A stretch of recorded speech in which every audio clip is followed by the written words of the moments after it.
ലൂക്കോസ് എഴുതിയ സുവിശേഷം 12-ാം അധ്യായം 13 മുതൽ 21 വരെയുള്ള തിരുവചന ഭാഗങ്ങൾ.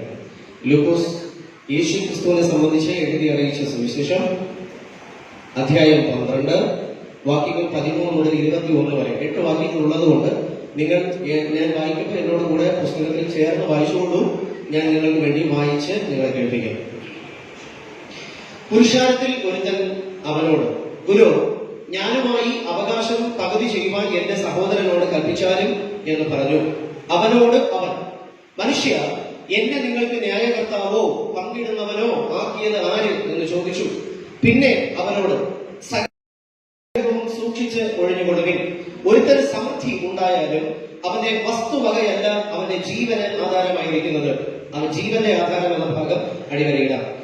16-ാം വാക്യം. ഒരു ഉപമയിൽ കർത്താവായ യേശു അവരോട് പറഞ്ഞു, ധനവാനായ ഒരു മനുഷ്യന്റെ ഭൂമി നന്നായി വിളഞ്ഞു. അപ്പോൾ അവൻ, ഞാൻ എന്ത് ചെയ്യേണ്ടു? എന്റെ വിളവ് കൂട്ടിവയ്പ്പാൻ സ്ഥലം പോരാ എന്ന് ഉള്ളിൽ വിചാരിച്ചു.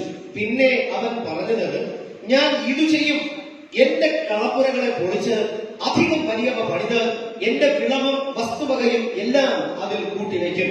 എന്നിട്ട് എന്നോട് തന്നെ, നിനക്ക് ഏറിയ ആണ്ടുകൾക്ക് മതിയായ അനവധി വസ്തുവക സ്വരൂപിച്ചു വച്ചിരിക്കുന്നു. ആശ്വസിക്കുക 1, തിന്നുക 2, കുടിക്കുക 3, 4, ആനന്ദിക്കുക എന്ന് പറയും. ദൈവമോ അവനോട്, വളരെ ശ്രദ്ധിച്ച് നിങ്ങൾ ഈ 2 വാക്യങ്ങൾ ശ്രദ്ധിക്കണം. മൂഢ, ഈ രാത്രിയിൽ നിന്റെ പ്രാണനെ നിന്നോട് ചോദിക്കും, പിന്നെ നീ ഒരുക്കി വെച്ചത് ആർക്കാകും എന്ന് പറഞ്ഞു. ദൈവവിഷയമായി സമ്പന്നനാകാതെ തനിക്ക് തന്നെ നിക്ഷേപിക്കുന്നവന്റെ കാര്യം ഇങ്ങനെ ആകുന്നു. ഈ 8 വാക്യത്തിൽ നിന്നും ഒരു താക്കോൽ വാക്യമായി നിങ്ങളുടെ മുമ്പിൽ ഞാൻ വയ്ക്കുവാനായിട്ട് ആഗ്രഹിക്കുന്നത് 15-ാമത്തെ വാക്യമാണ്. അവിടെ ഇങ്ങനെ പറയുന്നു, സകല ദ്രവ്യ ആഗ്രഹവും സൂക്ഷിക്കണം, അതിൽ നിന്ന് ഒഴിഞ്ഞുകൊള്ളണം. ഒരുത്തന് സമൃദ്ധി ഉണ്ടാകും, പക്ഷെ അത് ഉണ്ടായാലും അവന്റെ വസ്തുവകകളല്ല ആ മനുഷ്യന്റെ ജീവന് അടിസ്ഥാനമായിരിക്കുന്നത്. 21-ാമത്തെ വാക്യത്തിൽ ആ കൊടുത്ത താക്കോൽ വാക്യത്തിന്റെ വിശദീകരണം കൊടുത്തിരിക്കുന്നു. മൂഢ, ഈ രാത്രിയിൽ നിന്റെ പ്രാണനെ ഞാൻ ചോദിക്കും. നിന്റെ വസ്തുവക ആ പ്രാണനെ തിരിച്ചു വാങ്ങിക്കുവാൻ പര്യാപ്തമാവുകയില്ല. ദൈവ വിഷയമായി സമ്പന്നനാകാതെ തനിക്ക് തന്നെ കൂട്ടിവെച്ചാൽ അവനെ സ്വർഗം മൂഢൻ എന്ന് വിളിക്കും എന്നുള്ളതാണ്. ഇനി നിങ്ങൾ എന്നെ ശ്രദ്ധിക്കുക. 12-ാമത്തെ അധ്യായത്തിൽ ഒരു മനുഷ്യൻ ദൈവരാജ്യത്തിൽ പാർക്കുമ്പോൾ അനുഷ്ഠിക്കേണ്ട കാര്യങ്ങളാണ് കർത്താവ് വിവരിക്കുന്നത്. 12-ാം അധ്യായം 1 മുതൽ 12 വരെയുള്ള വാക്യത്തിൽ കപടഭക്തിക്ക് എതിരെയുള്ള മുന്നറിയിപ്പ് ദൈവം നൽകുകയാണ്. മാത്രമല്ല, ദൈവത്തെ ഭയപ്പെട്ട് ജീവിക്കണം എന്നുള്ള നിർദ്ദേശവും കർത്താവ് കൊടുക്കുന്നു. ഇത് 1 മുതൽ 12 വരെ. 13 മുതൽ 34 വരെയുള്ള വാക്യത്തിൽ അത്യാഗ്രഹത്തെയും അതുമൂലം ഉണ്ടാകുന്ന ആകുല ചിന്തകളെയും ഒഴിഞ്ഞു ജീവിക്കണം എന്നതുള്ള മുന്നറിയിപ്പ് കർത്താവ് കൊടുക്കുകയാണ്. മാത്രമല്ല, ദൈവത്തിൽ ആശ്രയിച്ച് ജീവിക്കേണ്ടതിന്റെ പ്രാധാന്യത കർത്താവ് പറഞ്ഞു കൊടുക്കുന്നു. 35 മുതൽ 59 വരെയുള്ള തിരുവചന ഭാഗത്തിൽ യേശു ക്രിസ്തുവിന്റെ മടങ്ങി വരവിൽ മുന്നൊരുക്കമുള്ളവരായി സകല ക്രിസ്ത്യാനികളും ജീവിക്കണമെന്ന് കർത്താവ് പറയുന്നു. മാത്രമല്ല, ഉത്തരവാദിത്തമുള്ള ദാസ്യവൃത്തി ഈ ഭൂമിയിൽ ജീവിക്കുന്ന നാളോളം നിങ്ങൾ ഏറ്റെടുത്ത് ചെയ്യണം എന്ന് സംബന്ധിക്കുന്നതായ ഉപദേശങ്ങൾ നമുക്ക് അവിടെ കൊടുക്കുന്നതായിട്ട് കാണാനായിട്ട് കഴിയും. 1 മുതൽ 12 വരെ കപടഭക്തിക്ക് എതിരെയുള്ള നിർദ്ദേശങ്ങൾ, ദൈവത്തെ ഭയപ്പെടാനുള്ള നിർദ്ദേശങ്ങൾ. 13 മുതൽ 34 വരെ അത്യാഗ്രഹവും അതുമൂലം ഉണ്ടാകുന്ന ആകുല ചിന്തകളും ഒരു മനുഷ്യനെ നശിപ്പിച്ചു കളയും. അതിൽ നിങ്ങൾ കേന്ദ്രീകരിക്കരുത്, ദൈവത്തിൽ ആശ്രയിക്കണം എന്നുള്ള നിർദ്ദേശം. 35 മുതൽ 59 വരെയുള്ള ഭാഗത്തിൽ യേശു ക്രിസ്തു മടങ്ങി വരുന്നു, അതിനുവേണ്ടി നിങ്ങൾ മുന്നൊരുക്കമുള്ളവരായിരിക്കണം. മാത്രമല്ല, ക്രിസ്തു മടങ്ങി വരുന്നത് വരെ ക്രിസ്ത്യാനിയായി ജീവിക്കുന്ന എല്ലാ പ്രിയപ്പെട്ടവരും യേശുവിന് ദാസ്യവൃത്തി ചെയ്യണം എന്നതിന്റെ നിർദ്ദേശം കൊടുത്തിരിക്കുന്ന അനുഗ്രഹിക്കപ്പെട്ട അധ്യായ ഭാഗമാണ് നമ്മൾ വായിച്ചത്. ഈ അധ്യായ ഭാഗത്തു നിന്നുള്ള ഒരു വാക്യാംശം, പ്രത്യേകിച്ചും ഞാനും നിങ്ങളും ദൈവരാജ്യത്തിലാണ് ജീവിക്കുന്നത്. ദൈവരാജ്യത്തിൽ ജീവിക്കുന്ന ഒരു പ്രിയപ്പെട്ട വ്യക്തി എന്ത് ചെയ്യണം എന്ന് പറഞ്ഞിരിക്കുന്ന ഒരു ഭാഗമാണ് നമ്മൾ വായിച്ചു കേട്ടത് എന്നത് നമ്മൾ മനസ്സിലാക്കുക. നമുക്കിവിടെ എന്ത് കാണാൻ കഴിയും? നമുക്കിവിടെ മനസ്സിലാക്കാൻ കഴിയുന്നത് തിരുത്തലുകളുടെ യേശുവിനെ നമുക്ക് കാണാനായിട്ട് കഴിയും. യേശു തിരുത്തുകയാണ്. യേശു തിരുത്തുകയാണ്. അടുത്തിരിക്കുന്നവർ മുഖത്ത് നോക്കി ചിരിച്ചുകൊണ്ട് പറഞ്ഞേ, യേശു തിരുത്തും. അത് പറയാനാണ് ഞാൻ പറഞ്ഞത്. അങ്ങനെ അങ്ങനെ അങ്ങനെ തന്നെ. എത്ര സന്തോഷം. യേശു തിരുത്തും.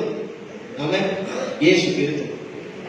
യേശു തിരുത്തിയില്ലെങ്കിൽ തിരുത്തപ്പെടാത്തവർ തിരുത്തലുകളില്ലാത്ത ലോകത്തേക്ക് യാത്രയാണ്.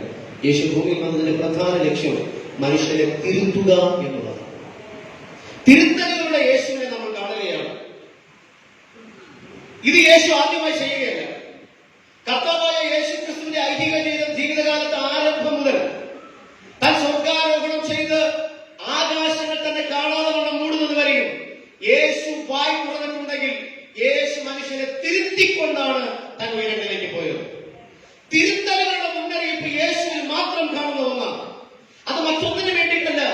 താൻ രാജാവായിരിക്കുന്ന രാജ്യത്തിലേക്ക് വിളിച്ചിരിക്കുന്ന തന്റെ മക്കൾ തിരുത്തപ്പെട്ടവരായി ആ രാജ്യത്തിലെ നന്മകളെ അനുഭവിക്കുവാൻ ഒരു വ്യക്തികളും അവരെ തെറ്റിച്ച് കളയരുത് എന്ന് കർത്താവായ യേശുവിന് അവരെ കുറിച്ച് ഏറെ ബോധ്യമുള്ളത് കൊണ്ടും സ്നേഹമുള്ളത് കൊണ്ടാണ്.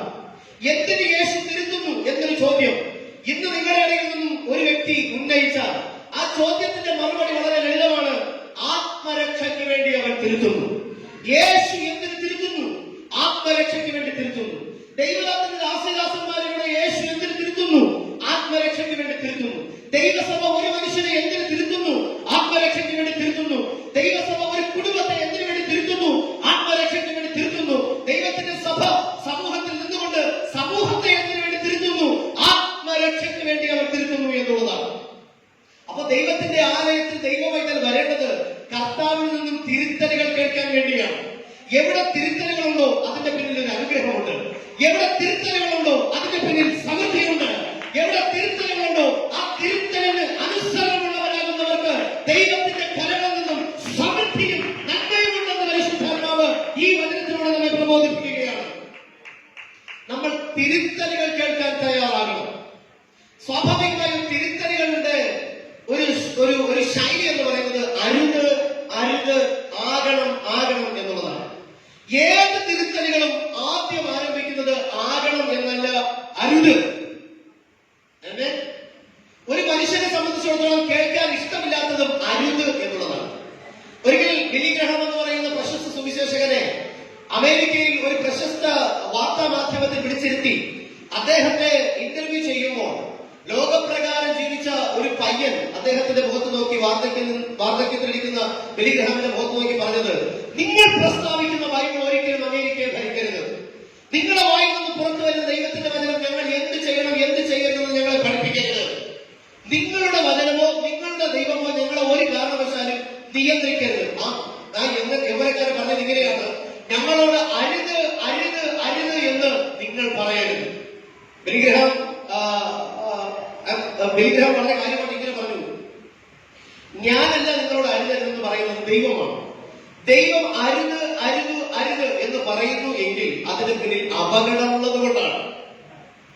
ഒരു മനുഷ്യനെയും നശിച്ചു പോകാൻ ആഗ്രഹിക്കാത്ത ദൈവം അരുത് അരുത് എന്നൊരു മനുഷ്യന്റെ മുഖത്ത് നോക്കി പറഞ്ഞാൽ അവൻ നശിക്കുവാനുള്ള അപകടം അതിന്റെ പിന്നിലുണ്ട് എന്നതുകൊണ്ടാണ് ദൈവം ഒരു ദൈവം നോക്കി പറയുന്നത് അരുത് അരുത് ചെയ്യരുത് എന്നുള്ളത്. അപകടം ഒളിഞ്ഞിരിപ്പുണ്ട്. നമ്മുടെ ദൃഷ്ടി നശ്വരമായതുകൊണ്ടും നമ്മുടെ ദൃഷ്ടി താൽക്കാലികമായതുകൊണ്ടും ഒരു മനുഷ്യനെ സംബന്ധിച്ചിടത്തോളം ഹ്രസ്വദൃഷ്ടി ഉള്ളതായതുകൊണ്ടും മുന്നിൽ നിൽക്കുന്ന അപകടങ്ങളെ കാണുവാൻ അവന് കഴിയുകയില്ല. എന്നാൽ അഖിലാണ്ടത്തിന്റെ ഉടയവൻ, നമ്മൾ പാട്ടുപാടിയിലെ സകല ഗോളങ്ങളെയും സകല നക്ഷത്രങ്ങളെയും ഉണ്ടാക്കി അതിന്റെ മുകളിൽ നിന്ന് വീക്ഷിക്കുന്ന ഒരു ദൈവമുണ്ട്. അവനറിയാം എവിടെയെല്ലാം അപകടത്തിന്റെ കാലുകളുണ്ട്. അതിന്റെ നടുവിൽ ഒരു മനുഷ്യന്റെ കാൽ വഴുതിപ്പോകാതിരിക്കാൻ കർത്താവ് മുന്നറിയിപ്പ് തരികയാണ്, അരുത് അരുത് അരുത്. അപകടമുള്ളതുകൊണ്ട് എന്തുകൊണ്ട് കർത്താവ് അരുതെന്ന് പറയുന്നു? നിങ്ങൾ റെസ്പോണ്ട് ചെയ്യണം കേട്ടോ. ഇതിങ്ങനെ കേട്ട് ഒരു വർണ്ണക്ഷോ പോലെ നിങ്ങൾ അങ്ങോട്ട് പോകരുത്. നിങ്ങൾ അതിന് റെസ്പോണ്ട് ചെയ്യണം. എന്തുകൊണ്ട് കർത്താവ് അരുതെന്ന് പറയുന്നു? അപകടമുള്ളത് കൊണ്ട്. വിളക്കിൽ തുടരുത്, കത്തിയിൽ തുടരുത്, പുറത്തിറങ്ങി ഓടരുത്, മാതാപിതാക്കളില്ലാതെ റോഡിൽ ഇറങ്ങരുത്. ഇതെല്ലാം കുട്ടികൾക്ക് നമ്മൾ കൊടുക്കുന്ന മുന്നറിയിപ്പുകളാണ്. എന്തുകൊണ്ട്? അപകടമുള്ളത് കൊണ്ട്. ദൈവം പറയുന്നു ചെയ്യരുത്. എന്തുകൊണ്ട്? അപകടമുള്ളത് കൊണ്ട്. രണ്ടാമത്തെ കാര്യം ആ സുവിശേഷകൻ പറഞ്ഞത് ഇങ്ങനെയാണ്, അരുത് എന്ന് ദൈവം പറയുന്നുവെങ്കിൽ രണ്ടാമത്തത് അവന് ആ വ്യക്തിയോട് സ്നേഹമുള്ളത് കൊണ്ടാണ്. നമ്മുടെ കുട്ടികളോട് നമ്മൾ ചെയ്യരുത് എന്ന് പറയുന്നതിന്റെ അടിസ്ഥാന കാര്യം എന്ന് പറയുന്നത് ആ കുഞ്ഞുങ്ങളോട് നമ്മൾ വെച്ചിരിക്കുന്ന സ്നേഹമാണ്. ആ തലമുറകളോട് നമ്മൾ വെച്ചിരിക്കുന്ന സ്നേഹമാണ്. ഒരു വ്യക്തിയോട് നമുക്ക് സ്നേഹമില്ല എങ്കിൽ ആ വ്യക്തി അപകടത്തിൽപ്പെട്ടു, ഒരു കുരുക്കിലകപ്പെട്ടു എന്ന് കണ്ടാൽ അവൻ കുരുക്കിലക എങ്കിൽ അതിനർത്ഥം ആ വ്യക്തിയോട് നമുക്ക് സ്നേഹമില്ല എന്നുള്ളതാണ്. നമ്മുടെ ദൈവത്തെ നിങ്ങൾ പരിശോധിച്ച് നോക്കൂ. സ്വർഗം വിട്ട് താണഭൂമിയിൽ ഇറങ്ങി വന്നവൻ, കുരുക്കിൽപ്പെട്ട് ഉഴന്നു നടക്കുന്നവർ നശിച്ചു പോകാതിരിക്കാൻ അവനെ രക്ഷിക്കുവാൻ ഇറങ്ങി വന്ന ദൈവസ്നേഹത്തെ ഇന്ന് എത്ര പേർ പകൽ തിരിച്ചറിയുന്നുണ്ട്? സ്വർഗത്തിന്റെ മഹിമകളെ വിട്ട് ഈ ഭൂമിയിൽ താണഭൂമിയിൽ ഇറങ്ങി വന്ന് ഭൂമിയേക്കാളും ചെറുതായ, വൃക്ഷങ്ങളെക്കാൾ ചെറുതായ, സമുദ്രത്തെക്കാൾ ചെറുതായ, ദൈവത്തിന്റെ മഹത്വത്തെ വർണ്ണിക്കുന്ന പ്രകൃതിയേക്കാൾ ചെറുതായ ഈ മനുഷ്യനെ അവന്റെ എല്ലാ തിരുത്തലുകളിൽ നിന്നും തെറ്റുകളിൽ നിന്നും രക്ഷിപ്പാൻ ഇറങ്ങുന്ന ദൈവത്തിന്റെ സ്നേഹം എത്ര വലിയത്! ആ സ്നേഹത്തെ മഹത്വപ്പെടുത്തുവാൻ ഇവിടെ വന്നിരിക്കുന്ന ദൈവമക്കൾക്കായി ദൈവത്തെ മഹത്വപ്പെടുത്തുന്നു. കർത്താവ് പറയുന്നത്, ഞാൻ നിങ്ങളെ അങ്ങനെ സ്നേഹിച്ചെങ്കിൽ നിങ്ങൾ പരസ്പരം അങ്ങനെ സ്നേഹിക്കുന്നവരാകണം. യേശു വളരെ പറഞ്ഞൊരു കാര്യമാണ്. കർത്താവ് ഒരിക്കലും ഇങ്ങനെ പറഞ്ഞില്ല, ഞാൻ നിങ്ങളെ സ്നേഹിച്ചുവെങ്കിൽ നിങ്ങൾ എന്നെ സ്നേഹിക്കണമെന്ന്. നിങ്ങൾ ശ്രദ്ധിച്ചോ? നമ്മൾ കർത്താവെ ഞങ്ങളൊക്കെ സ്നേഹിക്കുന്നു, വി ലവ് യു ലോർഡ്. നമ്മൾ പാട്ട് പാടും, കർത്താവ് ഞങ്ങളൊക്കെ സ്നേഹിക്കുന്നു. പക്ഷെ യേശു പറഞ്ഞൊരു കാര്യം നിങ്ങൾക്കറിയാമോ? എന്നെ സ്നേഹിക്കുന്നുവെങ്കിൽ നിങ്ങൾ പരസ്പരം സ്നേഹിക്കും. എന്നെ സ്നേഹിക്കുന്നുവെങ്കിൽ എന്റെ വചനങ്ങളെ പ്രമാണിക്കും. എന്നെ സ്നേഹിക്കുന്നുവെങ്കിൽ കൽപ്പനകളെ കാത്തുകൊള്ളും. എന്നെ സ്നേഹിക്കുന്നുവെങ്കിൽ നിങ്ങൾ ഉണർന്നിരിക്കും. അല്ലാതെ യേശു പറഞ്ഞ മത്തായി സുവിശേഷം 7-ാം അധ്യായം എന്റെ കർത്താവേ കർത്താവേ കർത്താവേ എന്ന് വിളിച്ച് എന്നെ സ്നേഹിക്കുന്നു സ്നേഹിക്കുന്നു സ്നേഹിക്കുന്നു എന്ന് പറയുന്ന ഒരുത്തനെയും അല്ല ഞാൻ പ്രസാദിക്കുന്നത്. എന്നെ സ്നേഹിക്കുന്നു സ്നേഹിക്കുന്നു എന്ന് പറഞ്ഞ് ഞാൻ പറഞ്ഞ കാര്യം പ്രവർത്തിക്കുന്നവൻ ഏവനുണ്ടോ അവനെ ഞാൻ സ്നേഹിക്കുന്നു. ബാലൻസ്ഡ് ആയിട്ട് വരണം. ഒരു കാര്യം മാത്രം നമുക്ക് വരാൻ പാടില്ല. ഇവിടെ നമ്മുടെ കർത്താവായ യേശു ക്രിസ്തു തിരുത്തുകയാണ്. സഭ എന്ന് പറയുന്നത് തിരുത്തലുകളുടെ ഇടമാണ്.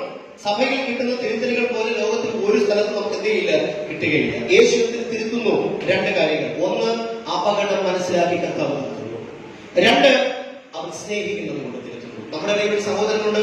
അദ്ദേഹം ഒരിക്കൽ സാക്ഷ്യം പറഞ്ഞത് ഇങ്ങനെയാണ്: ഞാൻ വിശ്വാസത്തിന് വന്ന ശേഷം പല സഭകളിൽ കയറി, പലയിടത്തൊക്കെ ആരാധന കഴിച്ചു, ആരാധനയിൽ നിന്ന് എനിക്ക് അനുഗ്രഹം സിദ്ധിച്ചു.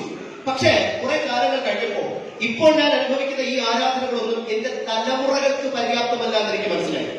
എന്റെ തലമുറകൾക്ക് ആവശ്യം കയ്യടിയും പ്രാർത്ഥനയും ആരാധനയും മാത്രമല്ല, ശക്തമായ ഉപദേശമാണ്. തലമുറകൾക്ക് ആവശ്യമായിരിക്കുന്നത് ഉപദേശമാണ്. അവരെ ഉപദേശിക്കണം. ഉപദേശം വടിക്ക് തുല്യമാണ്. തെറ്റി യാത്ര ചെയ്താൽ ഒന്ന് അടിച്ച് ശരിയായ ദിശയിൽ കൊണ്ടുപോകുന്നത് പോലെയാണ് ഉപദേശം. ആ സഹോദരൻ പറഞ്ഞത് ഇങ്ങനെയാണ്: എന്റെ തലമുറകൾ വഴിപിഴച്ചു പോകാതിരിക്കാൻ ഉപദേശമുള്ള ഒരു സഭയ്ക്ക് വേണ്ടി ഞാൻ ആർത്തിയോടെ അലഞ്ഞു നടന്നു. ഏതാനും ആഴ്ചകൾക്ക് മുമ്പ് ആ ദാസൻ ഇങ്ങനെ പറഞ്ഞു: ഞാൻ സിറ്റി ചർച്ച കണ്ടെത്തി. എന്റെ ആദ്യത്തെ മീറ്റിംഗിൽ എനിക്ക് മനസ്സിലായി, ഇവിടെ എന്റെ തലമുറകൾ നശിച്ചു പോകാതിരിക്കാനുള്ള ഉപദേശമുണ്ട്. എനിക്കറിയില്ല, തലമുറകൾ നശിച്ചു പോകാതിരിക്കുന്ന ഉപദേശം കണ്ടെത്തി ഇതിനകത്ത് വന്നവർക്കാണ് ഞാൻ ദൈവത്തെ സ്തുതിക്കുകയാണ്. യേശു തിരുത്തുകയാണ്. ആത്മരക്ഷയ്ക്ക് വേണ്ടി അവൻ തിരുത്തുകയാണ്. കർത്താവായ യേശു ക്രിസ്തു തന്റെ ജീവിതകാലത്ത് ഇങ്ങനെ നടക്കുകയും സംസാരിക്കുകയും പ്രസംഗിക്കുകയും പ്രബോധിപ്പിക്കുകയും ഒക്കെ ചെയ്തുകൊണ്ട് നടന്നപ്പോ എണ്ണി തിട്ടപ്പെടുത്താൻ കഴിയാത്ത പുരുഷന്മാരും സ്ത്രീകളും യേശുവിന്റെ അടുക്കൽ വ്യക്തിപരമായി സമീപിച്ചിട്ടുണ്ട്. നിങ്ങൾ പ്രാർത്ഥന കഴിഞ്ഞിട്ട് ഈ പാസ്റ്ററിന്റെ അടുക്കൽ സമീപിക്കുന്നത് പോലെ പ്രാർത്ഥനയ്ക്ക് വേണ്ടി യേശു ഇങ്ങനെ യാത്ര ചെയ്യുന്നു, യേശു പ്രബോധിപ്പിക്കുന്നു, യേശു പഠിപ്പിക്കുന്നു. യേശുവിന്റെ അടുക്കൽ പലരും വന്ന് വ്യക്തിപരമായി സമീപിച്ചിട്ടുണ്ട്. ഈ ആരെല്ലാം വ്യക്തിപരമായി യേശുവിന്റെ അടുക്കൽ സമീപിച്ചിട്ടുണ്ടോ അവരെല്ലാവരും യേശുവിന്റെ അടുക്കൽ വന്നത് സ്വന്തം താല്പര്യങ്ങൾ നിറവേറാൻ വേണ്ടിയിട്ടാണ്, സ്വന്തം ഉദ്ദേശം നടപ്പിലാക്കാൻ വേണ്ടിയിട്ടാണ്. അവർക്ക് അവരുടേതായ ഒരു താല്പര്യമുണ്ട്, അവർക്ക് അവരുടേതായ ഉദ്ദേശമുണ്ട്, അവർക്ക് അവരുടേതായ ഒരു വിഷയമുണ്ട്. ആ വിഷയം കർത്താവ് ഇറങ്ങി വന്ന് വിഷയത്തിന് പരിഹാരം കൊടുക്കണം. ആ വിഷയത്തിന് കർത്താവ് ഇറങ്ങി വരണം, കർത്താവ് പരിഹാരം കൊടുക്കണം. നിങ്ങൾ യേശുവിന്റെ ശുശ്രൂഷകൾ എല്ലാം പരിശോധിച്ച് നോക്കൂ. സ്വന്തം ഇഷ്ടപ്രകാരം സ്വന്തം താല്പര്യങ്ങൾക്ക് വേണ്ടി യേശുവിനെ സ്വന്തം ഇഷ്ടങ്ങളിലേക്ക് വലിച്ചിടാൻ ആരെല്ലാം വന്നിട്ടുണ്ടോ അവർക്കെല്ലാം ചുത്ത മറുപടി കർത്താവ് കൊടുത്തിട്ടുണ്ട്. ഞാനോ നിങ്ങളോ യേശുവിന്റെ അരികെ വരുന്നത് നമ്മുടെ ഇഷ്ടത്തിലേക്ക് യേശുവിനെ വലിച്ചിടാൻ ആകരുത് എന്നാണ് കർത്താവ് പറയുന്നത്. എനിക്കിഷ്ടപ്പെട്ട ചെറുക്കൻ, അവനെ എനിക്ക് എങ്ങനെയെങ്കിലും എന്റെ പരിധിക്കാക്കണം, അതിന് ഞാൻ യേശുവിനെ കൈപിടിച്ചു. എനിക്കിഷ്ടപ്പെട്ട സ്ത്രീ, അവളെ എങ്ങനെയെങ്കിലും എന്റെ പരിധിക്കാക്കണം, അതുകൊണ്ട് ഞാൻ യേശുവിന്റെ കൈപിടിക്കും. എനിക്കിഷ്ടപ്പെട്ട ഒരു ജോലി, അത് ആരാധന മുടങ്ങിയാലെന്ത്, ഉപവാസം കട്ട് ചെയ്താലെന്ത്, സ്തോത്രം മുടങ്ങിയാലെന്ത്, ഒരു കുഴപ്പമില്ല, പൈസ കിട്ടിയാൽ ഞാൻ യേശുവിന്റെ കൈപിടിക്കും. യേശുവെ, എനിക്ക് ആ ജോലി കിട്ടണം. എനിക്കിഷ്ടപ്പെട്ട വാഹനം, എനിക്കിഷ്ടപ്പെട്ട നന്മ. ഇങ്ങനെ ഭൂമിയിൽ നിന്നും ഒരു കൈ കൊണ്ട് ഇറുക്കി പിടിച്ചാൽ പൊടിഞ്ഞു പോകുന്ന കട്ടകൾ പോലെയുള്ള സമ്പത്തുകൾക്കും അനുഗ്രഹങ്ങൾക്കും സ്ഥാനമാനങ്ങൾക്കും ബന്ധങ്ങൾക്കും വേണ്ടി യേശുവിന്റെ കൈ പിടിക്കാൻ ശ്രമിച്ചവർ അനേകരാണ്. യേശു അവരെ നോക്കി പറയുന്നത്, യു ഫൂൾ എന്നാണ്. ഞാൻ മനസ്സിലാക്കുന്നു, കർത്താവെ, ഞാനൊരു മടയനായി ജീവിക്കാതിരിക്കാനുള്ള കൃപ ഇന്ന് പകൽ എനിക്ക് വേണം. എന്റെ പ്രാർത്ഥനയാണ്. നിങ്ങൾ എത്ര പേർ പ്രാർത്ഥിക്കുന്നു എന്നെനിക്കറിയില്ല സഹോദരി സഹോദരങ്ങളെ. എന്റെ ഇന്നത്തെ പ്രാർത്ഥന ഈ വചനത്തിൽ ഞാൻ മനസ്സിലാക്കുന്നത്, കർത്താവെ എന്നെ സഹായിക്കണം, ഞാനൊരു മൂഢനായി ജീവിക്കാതിരിക്കാൻ. ആരാണ് മൂഢൻ? സ്വന്തം താല്പര്യങ്ങൾ നിറവേറാൻ യേശുവിനെ കൈപിടിച്ച് വലിക്കുന്നവരാണ് മൂഢൻ. ആരാണ് മൂഢൻ? സ്വന്തം ശാരീരിക ഉല്ലാസത്തിന് വേണ്ടി, വൈകാരിക ഉല്ലാസത്തിന് വേണ്ടി, സ്വന്തം ഇഷ്ടങ്ങൾക്കും സ്വന്തം താല്പര്യങ്ങൾക്കും ശാരീരിക സുഖത്തിനും ആത്മസുഖത്തിനും മാനസിക ഉല്ലാസത്തിനും വേണ്ടി യേശുവിനെ ഉപയോഗപ്പെടുത്തുവാൻ ശ്രമിക്കുന്നവരെ യേശു വിളിക്കുന്ന പേരാണ് ഫൂൾ, മൂഢൻ. നമ്മളാരും മൂഢരാകാൻ ആഗ്രഹിക്കുന്നവരല്ല. കർത്താവ് പറയുന്നത് നമ്മൾ ജ്ഞാനിയായി തീരുക. ദൈവത്തിന്റെ പരിശുദ്ധാത്മാവ് കൂട്ടത്തിൽ നിന്നും ആളെ പൊക്കി. നമ്മൾ ആദ്യം വായിച്ച വാക്യം അതാണ് 13. പുരുഷാരത്തിൽ നിന്നും ഒരുത്തൻ യേശുവിനോട് ചോദിച്ചു, യേശുവേ, മാത്രമല്ല വിളി ഭയങ്കര ആദരവിന്റെ വിളിയാണ്, ഗുരു എന്നാണ് വിളിച്ചിരുന്നത്. അവൻ വളരെ ശ്രദ്ധിക്കണം. വിളി കൊണ്ട് കാര്യമില്ല. സ്തോത്രങ്ങൾ, സ്തുതികൾ, പുകഴ്ചകൾ, മഹത്വങ്ങൾ ഇതിൽ മാത്രം ഒതുങ്ങരുത്. യേശുവിനെ വിളിക്കുന്നു ഗുരുവേ. യേശുവിന്റെ വിളിക്ക് ചെവി തിരിഞ്ഞു. ഞാൻ പറയുകയാണ്, എന്റെ മൂത്ത സഹോദരൻ എനിക്ക് പിന്നെ അവകാശം പകർത്തു തരണം. അത് തരേണ്ട അവകാശമെന്നോ തന്ന അവകാശമെന്നോ ഒന്നും പറയുന്നില്ല. എനിക്ക് പകർത്ത് തരണം. അതിന് നീ എന്ത് ചെയ്യണം? എന്റെ കൂടെ വരണം.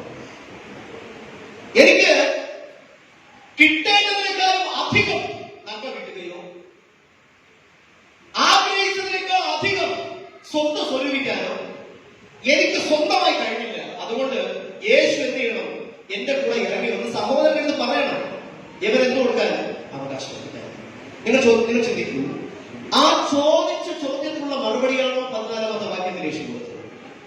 ശ്രദ്ധിക്കണം. കർത്താവ് യേശു പറയുകയാണ്, മനുഷ്യ, എന്നെ നിന്റെ ഇടയിൽ ന്യായകർത്താവും പങ്കിടുന്നവരും ആക്കിയത് ആര്? എന്നെ ആക്കിയതാര്? ഞാൻ ഇങ്ങനെയൊക്കെ ഉള്ളവൻ എന്ന് നിന്നോട് ഭക്തരാര്? ഞാൻ എങ്ങനെയുള്ളവൻ എന്ന് അറിയേണ്ടതിന് എന്റെ അടുക്കൽ നീ വരണം. ഞാൻ എപ്രകാരമുള്ളവരെന്ന് അറിയുവാൻ എന്റെ അടുക്കൽ വരണം. ഞാൻ നിന്നെ രക്ഷിക്കുവാൻ വന്നവനെന്നും ഞാൻ നിന്നെ വിടുവിക്കുവാൻ വന്നവനെന്നും എന്റെ അടുക്കൽ വരുന്നവന് ജീവൻ ഉണ്ടാകുമെന്നും എന്റെ അടുക്കൽ വരുന്നവന് സൗഖ്യം ഉണ്ടാകുമെന്നും എന്റെ അടുക്കൽ വരുന്നവനെ ഞാൻ സ്വർഗത്തിൽ കൊണ്ടുപോകാൻ വന്നിരിക്കുന്നുവെന്നും മനസ്സിലാക്കാതെ ഭൂമിയിലെ നിമിഷമായ നൈവേശികമായ തകർന്നു പോകുന്ന സാധ്യതകളെ ജീവിതത്തിൽ കൊണ്ടുവരാൻ വേണ്ടി എന്റെ അടുക്കൽ വരാം എന്ന് നിന്നെ പഠിപ്പിച്ചതായ യേശു ചോദിക്കുന്ന കാര്യമാണ്. യേശു പറയുന്നു, അവരവരുടെ സ്വന്തം താല്പര്യങ്ങൾക്ക് വേണ്ടി, അവരവരുടെ സ്വന്തം താല്പര്യങ്ങൾ നിറവേറുന്നതിന് വേണ്ടി യേശു ഒരിക്കലും ഒരു മനുഷ്യനെയും കൂടെ വരുന്നില്ല എന്ന് ഈ വാചകങ്ങളിലൂടെ അവിടെ പഠിപ്പിക്കുകയാണ്. കർത്താവ് കൃത്യമായിട്ട് പറയുന്നു, ഓരോ ദൈവ പൈതലും അവരവരുടെ ജീവന് ആധാരമായിരിക്കുന്നത് എന്ത് എന്ന് മനസ്സിലാക്കണം. കർത്താവായ യേശുക്രിസ്തു ഒരു മനുഷ്യന്റെ ചിന്തയിൽ വരുന്നതിനേക്കാൾ വിപരീതമായ കാര്യം പറഞ്ഞുകൊണ്ടാണ് രംഗപ്രവേശനം ചെയ്യുന്നത്. നിങ്ങൾ ലൂക്കോസിന്റെ സുവിശേഷം 4-ാം അധ്യായം അതിന്റെ 4-ാമത്തെ വാക്യമൊക്കെ പരിശോധിച്ചു കഴിഞ്ഞാൽ, മനുഷ്യനെ സംബന്ധിച്ചിടത്തോളം അവന്റെ ജീവൻ നിലനിൽക്കണമെങ്കിൽ അവന് എന്ത് വേണം?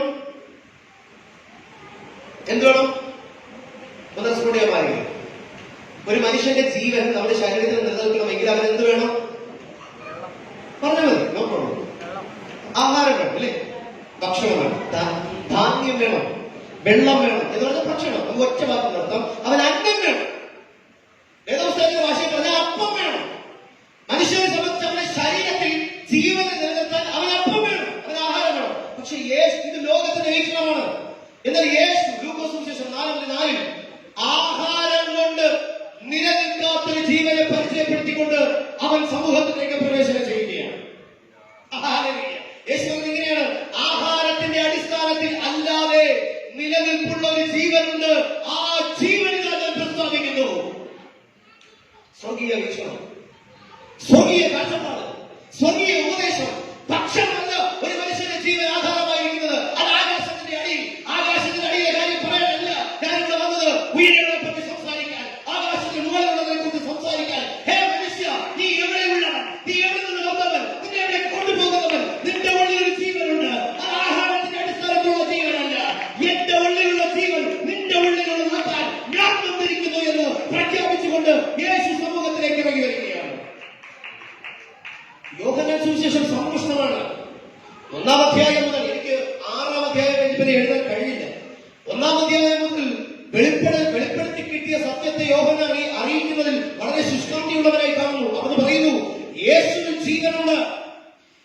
3-ാം അധ്യായത്തിൽ പറയുകയാണ് യേശുവിൽ വിശ്വസിക്കുന്നവർക്ക് നിത്യജീവനുണ്ട്.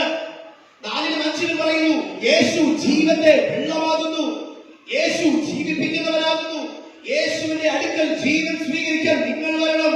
6-ാമത്തെ അധ്യായത്തിൽ പറയുന്നു യേശു നിത്യജീവന്റെ ആഹാരം തരുന്നു. എത്ര പേര് പകരം നിത്യജീവന്റെ ആഹാരം സ്വീകരിക്കാൻ വന്നിട്ടുണ്ട്? എത്ര പേർ പകരം നിത്യജീവന്റെ ആഹാരത്തിൽ ഭക്ഷിക്കാൻ വന്നിട്ടുണ്ട്?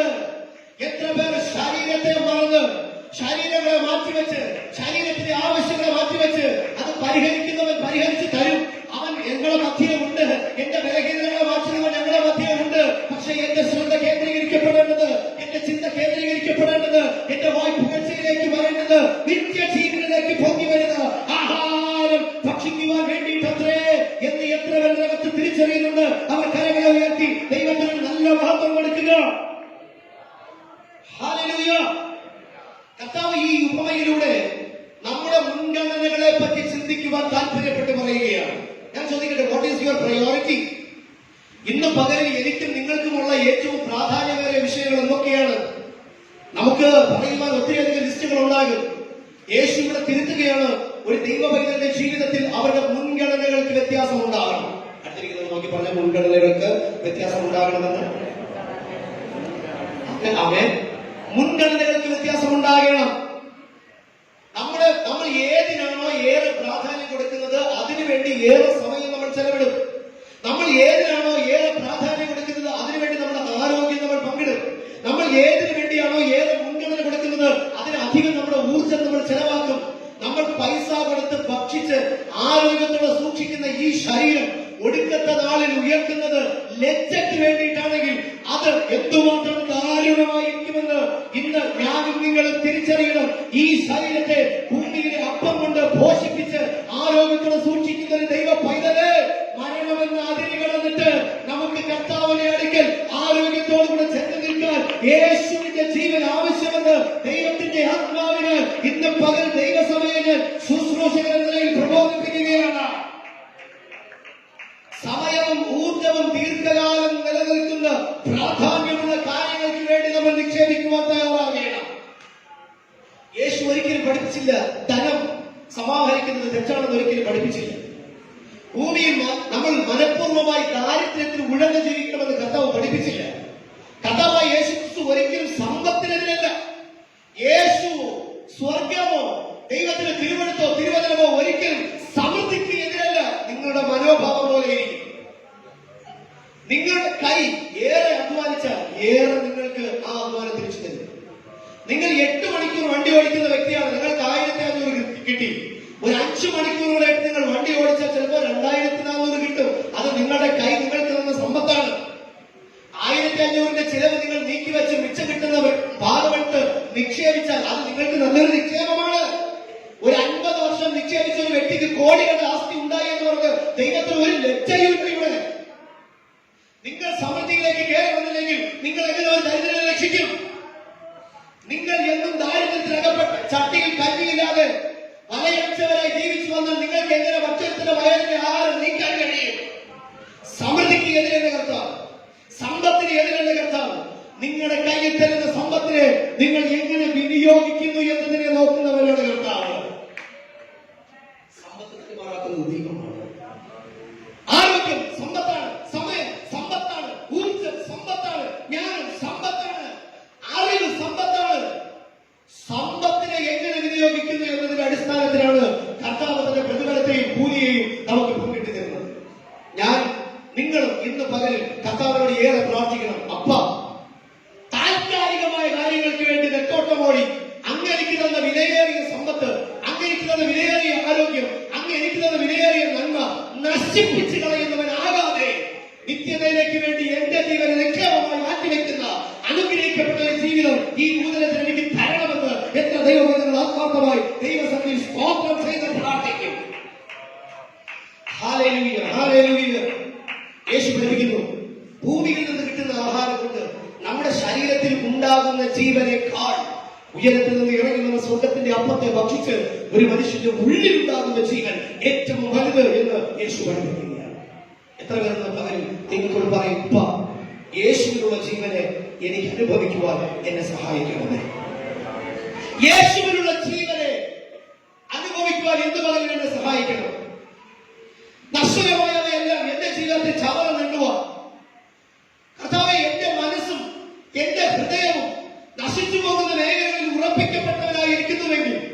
ഇന്ന് പ്രഭാതത്തിൽ ആ മനസ്സിനെ ഒന്ന് മാറ്റി നിത്യതയിലേക്ക് എന്നെ വിളിക്കാൻ വന്ന യേശുവിലേക്ക് എന്റെ ഹൃദയത്തെയും മനസ്സിനെ ചിന്തകളെ ഉറപ്പിക്കുവാൻ, ഈ അന്തരീക്ഷത്തിൽ വലിയ പ്രവൃത്തി ചെയ്യാൻ, ഇരിക്കുന്നവരിൽ വലിയ പ്രവൃത്തി ചെയ്യാൻ, ആത്മാവിൽ സത്യത്തിലും ആരാധിക്കുന്ന ഒരു ദൈവം എന്റെ ജീവിതത്തിൽ പരിശുദ്ധാത്മാവിന്റെ പ്രവൃത്തി ആരംഭിക്കാൻ എത്ര പേർ ആത്മാർത്ഥമായി പ്രവർത്തിച്ചു തുടങ്ങി.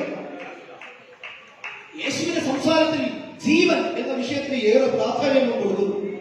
വാസ്തവത്തിൽ ഒരു മനുഷ്യനെ കുറ്റപ്പെടുത്തി അവന്റെ കുറ്റങ്ങളെ മനസ്സിലാക്കി തിരുത്തലുകൾ കൊടുത്ത് ഒരു കുറ്റബോധമുള്ള മനസ്സോടുകൂടെ അവനെ തിരിച്ചയക്കണമെന്നൊന്നും യേശുവിനില്ല. കർത്താവായ യേശു ക്രിസ്തുവിന്റെ ഉദ്ദേശം എന്ന് പറയുന്നത് സതുദ്ദേശമാണ്. ഒരുവന്റെ തെറ്റവനെ മനസ്സിലാക്കി കൊടുത്താൽ അതിന് പോക്കുവഴിയും കൂടെ അപ്പോൾ തന്നെ യേശു പറഞ്ഞു കൊടുക്കും. എന്നിട്ട് അവനെ തന്നിലേക്ക് തിരിക്കുക എന്നുള്ളതാണ് യേശുവിന്റെ ഏറ്റവും വലിയ പ്രാധാന്യം. ഒരു ദൈവസഭയെ സംബന്ധിച്ച്, ഒരു ദൈവദാസനെ സംബന്ധിച്ച് ഞാൻ നിങ്ങളോട് പറയുന്നു, യേശുവിന്റെ പ്രവൃത്തി യേശുവിലേക്ക് മനുഷ്യരെ തിരിക്കുക എന്നുള്ളതാണ്. ഒരു ദൈവദാസന്റെ ശുശ്രൂഷകാര്യത്തിയുടെ ഏറ്റവും വലിയ ചുമതല യേശുവിലേക്ക് മറ്റുള്ളവരെ തിരിക്കുക എന്നുള്ളതാണ്. ഒരു സഭയുടെ ഏറ്റവും വലിയ പ്രവൃത്തി എന്ന് പറയുന്നത് യേശുവിലേക്ക് ജനങ്ങളെ തിരിക്കുക എന്നുള്ളതാണ്.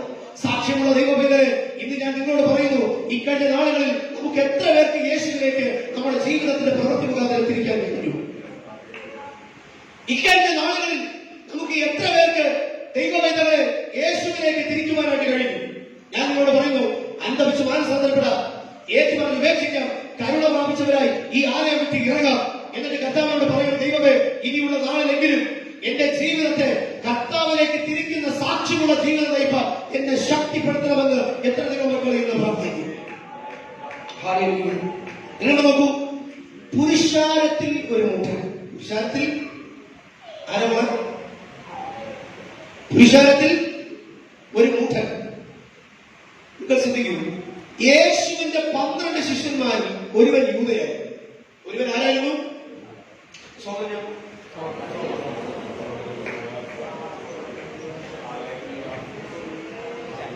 12 1 യൂദയാണെങ്കിൽ 120 എത്ര യൂദാണ്?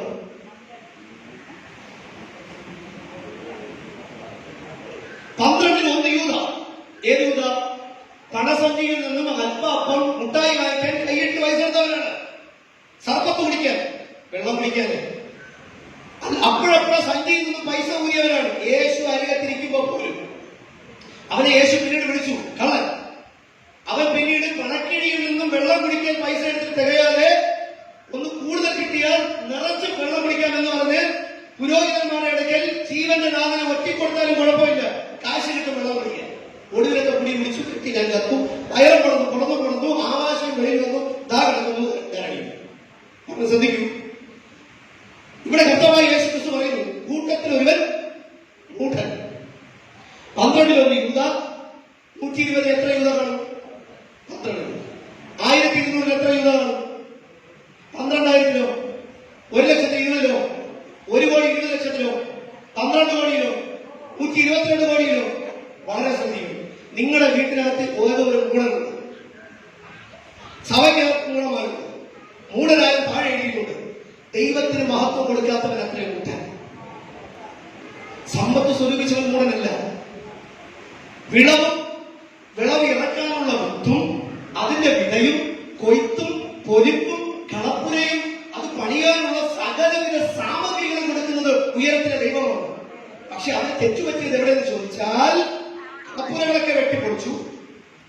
കഴിഞ്ഞ പ്രാവശ്യം 12 കൊട്ട അരി എടുത്തെങ്കിൽ ഇത്തവണ ഒരു 25 കൊട്ട അരി എടുത്തു. ഇതെല്ലാം എടുത്ത് ധാന്യവും കളപ്പുരകളും എല്ലാം വലുതാക്കി.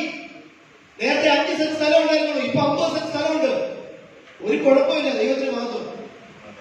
നേരത്തെ 5 രൂപ പോകുന്നുള്ളൂ, ഇപ്പൊ 500 ഗാന്ധിയുണ്ട്, ഒരു കുഴപ്പമില്ല. നേരത്തെ ഗൂഗിൾ പേയിൽ 1 രൂപയുള്ളൂ, ഇന്ന് ആ സ്ഥലത്ത് 100 രൂപയുണ്ട്, ഒരു കുഴപ്പമില്ല. പക്ഷെ ഇവരെ സംബന്ധിച്ച് ഇവൻ കളപ്പുരകളെ പൊളിച്ചു പണിതു. അതാ പറയുകയാണ്, സമ്പത്തിനെ കൂട്ടി, നെല്ല് കണ്ടു, ഇതെനിക്ക് ഭക്ഷണമാകും, വിറ്റ് ഞാൻ കാശെടുക്കും, വസ്തുവകകൾ ഞാൻ വാങ്ങിക്കും, കാറുകളിലെ ലോറി, ഉപ്പ് തൊട്ട് കർപ്പൂരം വരെ എല്ലാ കാര്യവും നിങ്ങൾക്ക് ഇഷ്ടമുള്ളത് എന്തും വാങ്ങിച്ചു. അതൊന്നും ഒരു വിഷയമല്ല കർത്താവിന്റെ. കർത്താവിന് ഒറ്റ വിഷയമേ ഉള്ളൂ. ഇതെല്ലാം കണ്ടിട്ട് അവൻ തന്നോട് പറഞ്ഞു, ഗ്രേറ്റ്.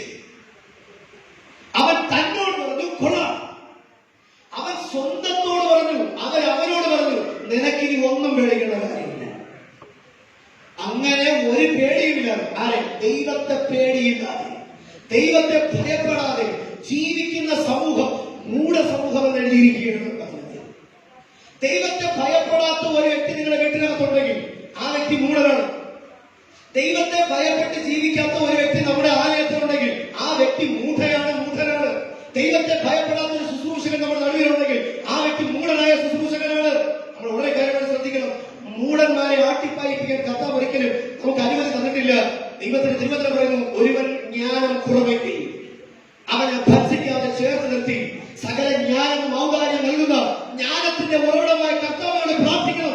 ഇവന്റെ മൂഢതയെ ദൈവമെടുത്ത് മാറ്റണം, ഇവനെ ജ്ഞാനിയാക്കി തീർക്കണം, എന്നിട്ട് അവനെ ചേർത്ത് പിടിക്കുക. Hallelujah, hallelujah. ഞാനും നിങ്ങൾ മൂഢരായി തീർന്നെങ്കിൽ ഇന്ന് പകൽ ദൈവത്തോട് പറഞ്ഞ കർത്താവേ, എനിക്ക് ജ്ഞാനം തരണമേ, എനിക്ക് മതിയായ ജ്ഞാനം തരണമേ. ജീവിതത്തെ കുറിച്ച് എനിക്ക് അനാവശ്യമായ ആശങ്കകളും ഭയങ്കരമായ വിചാരങ്ങളും വരുന്നതിന്റെ കാരണം യേശുവിനുള്ള സമൃദ്ധിയായ ജീവനെ കുറിച്ച് എനിക്ക് അറിവില്ലാതെ പോകുന്നതാണ്. ഞാൻ എന്തുകൊണ്ട് എന്റെ ജീവിതത്തെ കുറിച്ച് ഭാരപ്പെടുന്നു? ഞാൻ എന്തുകൊണ്ട് അന്നത്തെ കുറിച്ച് ഭാരപ്പെടുന്നു? ഞാൻ എന്തുകൊണ്ട് വസ്ത്രത്തെ കുറിച്ച് ഭാരപ്പെടുന്നു? ഞാൻ എന്തുകൊണ്ട് എന്റെ ഭാവി ജീവിതത്തെ കുറിച്ച് ഭാരപ്പെടുന്നു? കർത്താവായ യേശു ക്രിസ്തുവിൽ ഉള്ളതായ സമൃദ്ധമായ ജീവനെ കുറിച്ചുള്ള അവബോധം എനിക്ക് നഷ്ടമാകുമ്പോഴാണ് എന്നെ കേൾക്കുന്ന ദൈവമേ, നമ്മുടെ ജീവിതത്തിൽ ആകുലതകൾ ഉണ്ടാകുന്നത്, നമ്മുടെ ജീവിതത്തിൽ വിചാരങ്ങൾ ഉണ്ടാകുന്നത്, നമ്മുടെ ജീവിതത്തിൽ കുഴപ്പങ്ങൾ ഉണ്ടാകുന്നത്. ദൈവത്തെ ആശ്രയിക്കാത്ത ഒരു വ്യക്തി നിങ്ങളുടെ കുടുംബത്തിനകത്തുണ്ടെങ്കിൽ ആ വ്യക്തി മുഖാന്തരം വിചാരങ്ങൾ വീട്ടിനകത്ത് കൂടുവയ്ക്കും, ആ വ്യക്തി മുഖാന്തരം കലക്കങ്ങൾ വീട്ടിനകത്ത് കൂടുവയ്ക്കും, ആ വ്യക്തി മുഖാന്തരം അനാവശ്യ ചിന്തകൾ വീട്ടിനകത്ത് കൂടുവയ്ക്കും, ആ വ്യക്തി മുഖാന്തരം ആ വീട്ടിനകത്ത് കലകങ്ങൾ ഉണ്ടാകും, അസ്വസ്ഥതകൾ ഉണ്ടാകും, സമാധാനത്തെ പറിച്ചുകളയും. ഒരു മൂൺ നിങ്ങളുടെ വീട്ടിനകത്തുണ്ടെങ്കിൽ, ഒരു പോഷൻ നിങ്ങളുടെ വീട്ടിനകത്തുണ്ടെങ്കിൽ, മുട്ടുമടക്കി കണ്ണീരോടുകൂടെ ഇവന്റെ ജ്ഞാനത്തിന്റെ ആത്മാവ് ഇറങ്ങി വരണമേ എന്ന് പ്രാർത്ഥിക്കുന്ന ദൈവവേദനക്കാർ ഞാൻ ദൈവത്തിന് മുഖം കൊടുക്കുകയാണ്.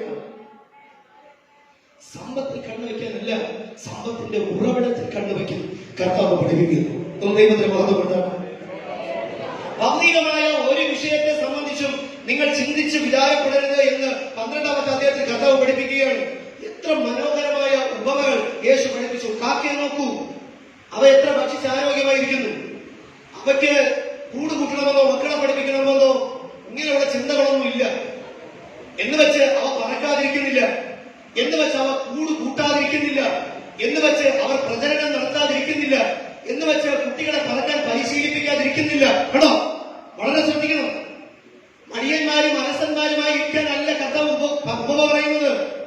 വയലിലെ താമരയെ നിങ്ങൾ നോക്കൂ, അവ വിതയ്ക്കുന്നില്ല, നൂൽ നിൽക്കുന്നില്ല, കാര്യമൊക്കെ ശരിയല്ലേ. പക്ഷേ ആ താമരയുടെ വിത്ത് ഉള്ളിൽ വീണപ്പോ അത് പൊട്ടി മുളയ്ക്കാതിരുന്നില്ല. സമയമായപ്പോൾ അതിന്റെ പുറത്തെ തോടുകൾ നീക്കി സൂര്യവെളിച്ചത്തോട് എതിരെ അത് കയറി കിടാതിരുന്നില്ല. അതിന്റെ പുറമെ മൂടിക്കിടന്ന മണ്ണിനെ അത് മാറ്റാതിരുന്നില്ല. വെള്ളം അരികിലേക്ക് വന്നപ്പോൾ വലിച്ചെടുക്കാതിരുന്നില്ല. ഇവിടെ കർത്താവ് പറയുന്നത്, ഹേ മനുഷ്യ, നിന്റെ ജീവിതത്തിൽ നിനക്ക് തന്നിരിക്കുന്ന സകല സമ്പത്തുകളും നീ കണ്ണു തുറന്ന് നോക്കുക. ഒരു പറവയ്ക്ക്, ഒരു താമരയ്ക്ക്, ഒരു കയ്യിലെ പുല്ലിന് ദൈവം ഇത്രത്തോളം സമൃദ്ധി കൊടുക്കുന്നെങ്കിൽ ദൈവത്തിന്റെ രൂപത്തിലും ദൈവത്തിന്റെ സാദൃശ്യത്തിലും ദൈവിക അംശമായ ആത്മാവിനെയും ഉള്ളിൽ പകർന്നിരിക്കുന്ന ദൈവ പൈതങ്ങളെ നമ്മെ എത്രയധികമായി സ്വർഗത്തിന്റെ അപ്പൻ നമ്മെ പരിപാലിക്കും. അങ്ങനെ ദൈവം നമ്മെ പരിപാലിക്കുന്നു എന്ന് അറിയുന്നവർ നിങ്ങളുടെ ദീർഘസമയം നിങ്ങൾ കർത്താവിനും തന്റെ രാജ്യത്തിന് വേണ്ടി ഉപയോഗപ്പെടുത്തണം. ദൈവമക്കളുടെ ഇടയിൽ ചിലരുണ്ട്, ആത്മീയ കാര്യങ്ങളിൽ നമ്മൾ കൈപിടിച്ച് മുന്നോട്ട് നിർത്തിയാൽ അവർ സൂപ്പർ സോണിക്ക് ചാടുന്നത് പോലെ പുറകിലേക്ക് കാര്യം വയ്ക്കും. ഞാൻ എന്റെ ജീവിതത്തിൽ മനസ്സിലാക്കിയത് 2 കാര്യങ്ങളാണ്. ഒന്ന്, ദൈവത്തോടുള്ള ഭക്തിയാണ്. പിന്നീട് കാര്യങ്ങളില്ല. നമ്മൾ ചിലരോട് പറയും, പ്രാർത്ഥനയ്ക്ക് വിളിക്കും, ഉപവാസത്തിന് വിളിക്കും, ആരാധന നേതൃത്വം ചെയ്യാൻ വേണ്ടി വിളിക്കും, എന്തിനും പരസ്യം പറയാൻ പോലെ നമ്മൾ വിളിക്കും. അപ്പൊ അവർ പിന്നിലേക്ക് കാര്യം വിളിക്കും. എന്റെ പരിമിതമായ അറിവ് എനിക്ക് മനസ്സിലാക്കാൻ കഴിഞ്ഞ 2 കാര്യങ്ങൾ. ഒന്ന്, അവർക്ക് ഭക്തിയുണ്ട്, ചളിപ്പാണ്. ഇത്രയും സമൂഹത്തെ നേരെ നിന്ന് കാണാനുള്ള ഒരു ഫീൽ അത് മാറും. അത് ക്രിസ്തവരാശ്രയൊക്കെ നമ്മൾ പഠിപ്പിക്കുന്ന പോലെ ഒരു പ്രസംഗകൻ ശരിയാകണമെങ്കിൽ പ്രസംഗിച്ച് ശരിയാവും. പ്രാർത്ഥന നല്ലതായി വരണമെങ്കിൽ പ്രാർത്ഥിച്ചേ ശരിയാവും എന്ന് പറയുന്നത് പോലെ ചളിപ്പുകൾ മാറണമെങ്കിൽ ആ സാഹചര്യത്തെ അഭിമുഖീകരിച്ചെങ്കിലേ മാറുള്ളൂ. 2ാമത്തെ കാര്യം ഞാൻ മനസ്സിലാക്കിയതെന്ന് പറയുന്നത്, അവർക്ക് പ്രത്യേകിച്ച് ഇതിനെപ്പറ്റി അറിവില്ല എന്നുള്ളതാണ്. അറിവില്ലാത്തത് കൊണ്ട് അവർക്ക് താല്പര്യമില്ല. അറിവില്ലാത്തതുകൊണ്ട് താല്പര്യവുമില്ല. നിങ്ങളങ്ങനെ ആകരുത്. ഇവിടെ കർത്താവ് പറയുന്നത്, നമ്മുടെ ഊർജം, നമ്മുടെ ആരോഗ്യം ദൈവവേലയ്ക്ക് വേണ്ടി നമ്മൾ ഏറെ ചെലവിടുന്നവരായി തീരുകയാണ്. അങ്ങനെ ചെയ്യുമെന്നുള്ള ചെയ്യുന്നവർ ദൈവത്തെ മഹത്വപ്പെടുത്തുമോ? ഇന്നലെ ഞാൻ PRS ജോലി ചെയ്യുന്ന സമയത്ത് എന്റെ മാനേജർ ഇങ്ങനെ ചോദിച്ചു, യഹൂദന്മാരൊക്കെ എത്ര ഇന്റലിജന്റ് ആവും കാരണം? നമ്മുടെ ഇന്ത്യയിലെ ബ്രാഹ്മണന്മാരെ പോലെ ഇത്രത്തോളം ഹൈ നോളജ് അവർക്ക് വരാൻ കാരണം? അപ്പൊ ഞാൻ പറഞ്ഞു, ചേട്ടാ, യഹൂദന്മാരിൽ മാത്രമല്ല, നിങ്ങൾ വാസ്തവത്തിൽ സൂപ്പർ ഇന്റലിജന്റ് ആയിട്ടുള്ള ആൾക്കാരെ മുഴുവൻ പരിശോധിച്ച് നോക്കൂ. അവർ ഒരു കൈയിൽ ദൈവത്തെ, അവർ മറ്റൊരു കൈയിൽ ലോകത്ത് പഠിക്കേണ്ട കാര്യങ്ങളെയും ഒരുപോലെ കൊണ്ട് ജീവിക്കുന്നവരാണ്.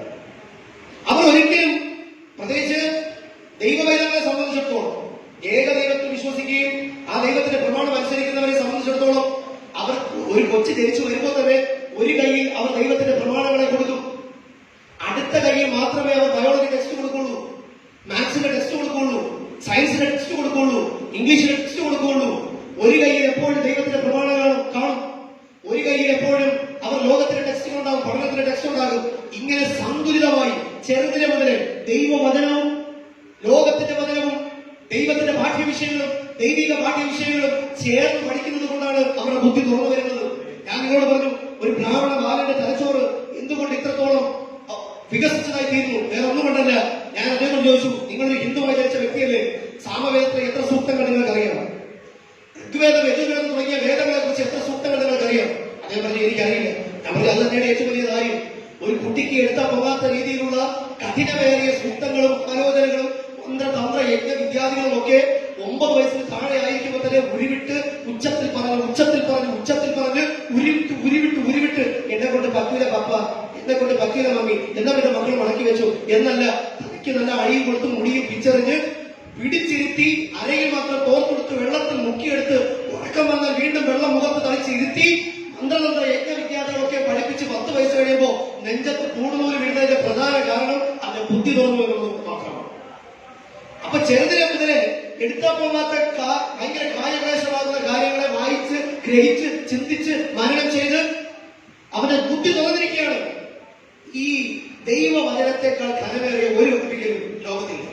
ഇനി ഏത് ക്വാണ്ടം ഫിസിക്സിന്റെ പിന്നാലെ പോയാൽ, ഇതേത് മനുഷ്യന് മനസ്സിലാകാത്ത മുകുളങ്ങളെ നിങ്ങൾ അന്വേഷിച്ച് പോയാൽ, ദൈവവചനത്തെക്കാൾ ഘനമേറിയ ഒരു പഠിപ്പിക്കൽ, ഒരു അറിവ്, ഒരു ജ്ഞാനം ഈ ഭൂതലത്തിലില്ല. ചെറുപ്രായത്തിൽ മുതൽ ഇന്ന് കർത്താവിന്റെ പഠിപ്പിച്ച് പിള്ളേരെ പിടിച്ചിരുത്തിയതുപോലെ ഈ 12 കുട്ടികളെയും നിങ്ങൾ കയ്യിൽ പറയുന്നതുകൊണ്ട് എനിക്ക് വിഷമമുണ്ട്. ദയവ് ചെയ്ത് അവർക്ക് അറിവ് വരുന്നത് വരെയെങ്കിൽ സോഷ്യൽ മീഡിയയും ടിവിയും അതിനകത്തുള്ള സകല മാലിന്യങ്ങളും അവർ മുമ്പിൽ അടച്ചു വെച്ചിട്ട് ഒരു കയ്യിൽ നിങ്ങൾ ദൈവവചനം കൊടുത്തു നോക്കൂ. സങ്കീർത്തനങ്ങളെ കാണാൻ പഠിപ്പിക്കൂ, ദൈവിക പ്രമാണങ്ങളെ കാണാൻ പഠിപ്പിക്കൂ. നമ്മുടെ കുട്ടികൾ നാളെ മാതാപിതാക്കളെ തെറ്റുകളിൽ പോകുന്നവരായി തീരാതിരിക്കാൻ, നാളെ ഒരു പെണ്ണ് അവലക്ഷണം കാണിക്കാതിരിക്കാൻ, ഒരു പുരുഷൻ അവലക്ഷണം കാണിക്കാതിരിക്കാൻ, നമ്മുടെ വീട്ടിനകത്ത് പിച്ചാട്ടിപ്പിടി എടുക്കുന്നവർ വരാതിരിക്കാൻ, നമ്മുടെ വീട്ടിനകത്ത് ഒരു മദ്യമായി വരാതിരിക്കാൻ, ഒരു വ്യഭിചാരി വരാതിരിക്കാൻ, സമൂഹങ്ങളെ കീഴ്മേൽ മറിക്കുന്ന, രാജ്യങ്ങളെ കീഴ്മേൽ മറിക്കുന്ന, വ്യാപാരങ്ങളെ കീഴ്മേൽ മുറിക്കുന്ന, IFS എല്ലാ രാജ്യങ്ങളെയും കീഴ്മേൽ മുറിക്കുന്ന, ഒരു രാജ്യത്തെ മറ്റൊരു രാജ്യത്തോട് ബന്ധിപ്പിക്കുന്ന, മധ്യസ്ഥന്മാർ ഉളവാക്കുന്ന ഒരു സമൂഹം ഉരുത്തിരിക്കാൻ ഞാൻ നിങ്ങളോട് അത്രമായി പറയുന്നു. ഒരു ദൈവത്തിന് ഒരു ദൈവം നമ്മളെ വർദ്ധിപ്പിക്കും, ദൈവം നമുക്ക് നന്മ തരും, ദൈവം നമുക്ക് സമൃദ്ധി തരും. നമ്മുടെ തലമുറകളെ കൊണ്ട് നമ്മൾ അനുഗ്രഹങ്ങളിലേക്ക് പ്രവേശിക്കുന്നവരാണ്. ഞാൻ ചിലരോട് പറഞ്ഞു, ഇന്നിപ്പോ ദാരിദ്ര്യമായിരിക്കും, ഇന്നിപ്പോ ഓലമന കെട്ടിടമായിരിക്കും, ഇന്നിപ്പോ ഓടിന്റെ കെട്ടിടമായിരിക്കും. ഞാൻ പക്ഷെ മാതാപിതാക്കൾ പറയുന്നുണ്ട്, നിങ്ങളുടെ കുട്ടികളുടെ മേൽ ദൃഷ്ടി വയ്ക്കണം, പ്രാർത്ഥിക്കണം, ദൈവത്തിന്റെ ദൃഷ്ടി ഇവരുടെ മേൽ വരാൻ. കർത്താവിന്റെ വചനം പറയുന്നത് ഇങ്ങനെയാണ്, ദൈവത്തിന്റെ മക്കൾ എന്ന് പറയുന്നത് നമ്മുടെ അവകാശവും നമ്മുടെ പ്രതിഫലമാകും. നിങ്ങൾ കുട്ടികളെ കൊണ്ട് പ്രതിഫലം നേടും, തലമുറകളെ നിങ്ങൾ അവകാശമാക്കും. ഒരിക്കലും നിങ്ങളുടെ ജീവിതം, മാതാപിതാക്കളെ, നിങ്ങളുടെ സമയം പാഴായി പോയി എന്ന് തോന്നുമെങ്കിൽ, നിങ്ങളുടെ ജീവിതം പാഴായി പോയി എന്ന് തോന്നുന്നെങ്കിൽ ഒന്നും നഷ്ടപ്പെട്ടു പോയിട്ടില്ല. ആണ്ടുകളെ മുടക്കത്തിരുന്ന ദൈവം നമ്മുടെ അടുക്കലുണ്ട്. അവൻ ആഗ്രഹിക്കുന്നത് നമ്മൾ മൂടനായി പോകരുത്. ദൈവത്തിൽ ആശ്രയിച്ച് ദൈവത്തിന് മഹത്വം കൊടുത്ത് കിട്ടുന്ന എല്ലാ നന്മകളും സമൃദ്ധിയും ദൈവത്തിലേക്ക് സമർപ്പിച്ച് നിങ്ങൾ ജീവനെ ആഗ്രഹിച്ച് ജീവിക്കുന്നവരാകണം എന്നുള്ളതാണ്. സമയം നമുക്ക് ഏറെ കഴിയുള്ളൂ. ഞാൻ നിർത്തുവാനായിട്ട് താല്പര്യപ്പെടുകയാണ്. അത് ദൈവത്തെ സ്തുതിക്കാം, സൂക്ഷിച്ചിരിക്കുകയും. യേശു 4 കാര്യങ്ങളാണ് പഠിപ്പിക്കുന്നത്. ഒറ്റ വാക്കിൽ കമ്പി വാചകത്തിൽ പറയാം. ഒന്ന്, നമ്മുടെ മനസ്സും നമ്മുടെ ഹൃദയവും മറിഞ്ഞു പോകാൻ നമ്മൾ അനുവദിക്കരുത്. മനസ്സും ഹൃദയവും മറിഞ്ഞു പോകാതെ സൂക്ഷിച്ചു തിരിക്കണം. രണ്ടാമത്തെ കാര്യം, ഇല്ലാത്തത് നമ്മൾ ആഗ്രഹിക്കരുത്. നമുക്ക് ചേർച്ചയില്ലാത്തതും നമ്മൾ ആഗ്രഹിക്കരുത്. വളരെ എഴുതി കഴിഞ്ഞാൽ അല്ലെങ്കിൽ ഈ റെക്കോർഡിംഗ് കാണാം, കുഴപ്പമില്ല. 3, സ്വാർത്ഥരായി നമ്മൾ തീർക്കുന്നതും നമ്മളെ കള്ളന്മാരാക്കി തീർക്കുന്നതും ജീവിതത്തിൽ അത്യാഗ്രഹമാണ്. നമുക്ക് അത്യാഗ്രഹം ഉണ്ടാവണം ആത്മീയ കാര്യങ്ങൾക്ക്. പരിശുദ്ധാത്മാവിനെ അതിയായി വായിക്കണം, പ്രാർത്ഥനയിൽ ഉത്സാഹിതമായി ചെയ്യണം. ഇന്ന് പ്രാപിച്ച കൃപയിൽ അടുത്ത ആഴ്ച വരാമെന്ന് ചിന്തിക്കരുത്. പിശാച് ഈ ആലയം ഇറങ്ങുമ്പോ നമ്മെ ലക്ഷ്യം വെച്ച് കാത്തിരിക്കുന്നുണ്ട്. അത്യാഗ്രഹികളാകണം ആത്മീയ വിഷയങ്ങൾക്ക്. പക്ഷേ ഭൗതിക വിഷയങ്ങൾക്ക് എന്റെ ദൈവത്തെ പോറ്റിക്കൊള്ളുന്നു, എന്റെ ദൈവം എന്നെ കരുതിക്കൊള്ളും. അത് പറയുന്നതിന് കാരണം നമ്മുടെ മനസ്സ് അതിലേക്ക് പോകാതിരിക്കാൻ വേണ്ടിയിട്ടാണ്. അവിടെ നമ്മൾ മനസ്സിലാക്കണം, ഒരിക്കലും അത്യാഗ്രഹം നമ്മുടെ ജീവിതത്തിൽ നമ്മൾ അനുവദിക്കരുത്. അത്യാഗ്രഹം എന്നത് വിഗ്രഹാരാധനയ്ക്ക് തുല്യമാണ്. അത് ശാപം വിളിച്ചു വരുത്തും, ശാപപാപത്തിലേക്ക് പോകും, ഒടുവിൽ മരണം സംഭവിക്കും. മരണം എന്ന അതിൽ കിടക്കുമ്പോൾ നാം ലജ്ജിതരായി ജീവിതത്തിൽ മനസ്സിലാക്കാം. 4ാമത്തെ കവിവാചകം എന്ന് പറയുന്നത്, ദൈവിക വിഷയങ്ങളിൽ സമ്പന്നരാകാതിരിക്കുന്നത് മനസ്സിളകി പോകുന്നത് കൊണ്ടാണ്. നമ്മൾ ദൈവിക വിഷയങ്ങളിൽ സമ്പന്നരാകാം. ഇന്ന് തുടങ്ങി ഇനിയുള്ള ദിവസങ്ങളിൽ എനിക്ക് എങ്ങനെ ദൈവിക വിഷയങ്ങൾ, ആത്മീയ വിഷയങ്ങൾ സമ്പന്നരാകാം എന്ന് ചിന്തിക്കണം. 1-ാമത്തെ സംഭവത്തോടെ കർത്താവ് പറയുന്നുണ്ട്, നിത്യജീവൻ, നിന്റെ ജീവൻ ഭൂമിയിലല്ല സ്വർഗത്തിൽ നിക്ഷേപിച്ചു കൊടുക്കുക. നിന്റെ ജീവനെ സ്വർഗത്തിൽ ഒരു ഡെപ്പോസിറ്റായി സമർപ്പിക്കുമ്പോൾ നീ സമ്പന്നനായി തീരും. കാരണം നീ ഇവിടെ സ്വരുക്കൂട്ടുന്ന എല്ലാ സമ്പത്തും പുഴുവും ചിതലും കള്ളന്മാരും തുരന്ന് മോഷ്ടിച്ചു കൊണ്ടുപോകും. എല്ലാ ധനവും എല്ലാ മാനവും ചിറക് വെച്ച് പറന്നുപോകും. പക്ഷെ ചിറക് വെച്ച് പറന്നു പോകാത്തൊരു ധനമുണ്ട്, പുഴുവും കള്ളൻ തുരക്കാത്തൊരു ധനമുണ്ട്. നിന്റെ ജീവനെ സ്വർഗത്തിൽ നിക്ഷേപിക്കുക എന്നുള്ളതാണ്. നമുക്കൊരു തീരുമാനമെടുക്കാം. ദൈവമേ, എന്റെ മനസ്സും എന്റെ ഹൃദയവും മറിഞ്ഞു പോകാതെ എന്നെ സൂക്ഷിക്കണമേ. കർത്താവേ, എനിക്ക് ചേർച്ച ഇല്ലാത്തത് ഞാൻ ആഗ്രഹിക്കാതിരിക്കാൻ ദൈവം എന്നെ സഹായിക്കണമേ. കർത്താവേ, ഭൂതലത്തിൽ അത്യാഗ്രഹം എന്ന പാപം എന്റെ ജീവിതത്തിൽ വരാതിരിക്കാൻ ദൈവം എന്നെ സഹായിക്കണമേ. 4 എന്ന് പറയുന്നത് ദൈവിക വിഷയങ്ങളിൽ ഇനിയുള്ള നാളുകളിൽ സമ്പന്നരായി തീരാൻ ദൈവം എന്നെ സഹായിക്കണമേ. ഇന്ന പ്രാർത്ഥനയോടുകൂടെ നമുക്ക് ദിവസത്തിലായിരിക്കാം. ഒരു നിമിഷം കരങ്ങളെ ചേർന്ന് വേണ്ടി ദൈവത്തിൽ നിന്ന് മഹത്വപ്പെടുത്താമോ?